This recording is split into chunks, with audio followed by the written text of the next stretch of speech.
Now my parts have all been through the ultrasonic cleaner, and I rinse them off.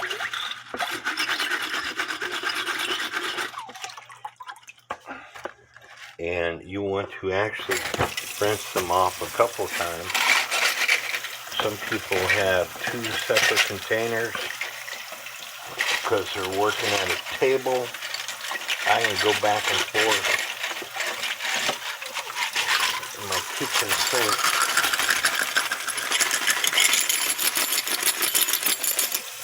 Dry them off as good as possible. But then I got this ice cream bucket. Now this ice cream bucket has got several holes on the bottom and on the sides. And I put my parts inside that ice cream bucket. And I take it over to my hair dryer. That the lid of the ice cream bucket's got a hole in it.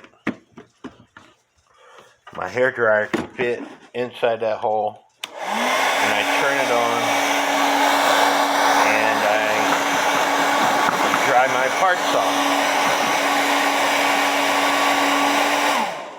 And you want to dry your parts off thoroughly.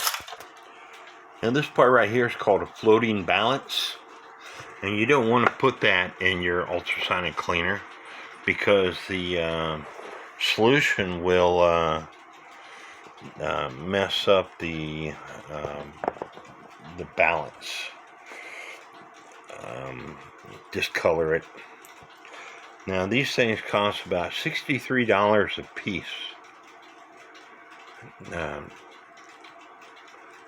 You want to clean it off as much as possible with a rag, toothbrush, whatever. And some people dip it in alcohol.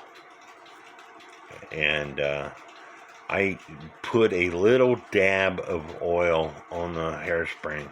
As long as you can get the balance to do this while it's sitting still, it should be in good operation. It should sit there and go back a few times, which it is.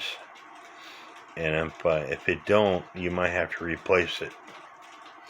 Now, if you look at this balance closely, there's a wire that is attached to this frame that goes up this rod and out on the other side, and it's attached to this frame. Now, if this wire is broken, you're probably going to have to replace this balance, floating balance. And like I said, they're expensive.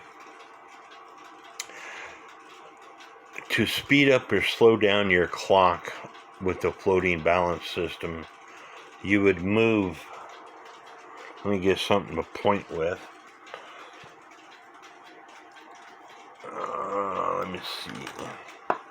You would move this lever right here. Now these floating balances got all these little holes in them, and they're designed like that to make it perfectly balanced. But to speed up or slow down the clock, you move this section right here. And it will say on the clock which way to slow it down and which way to speed it up.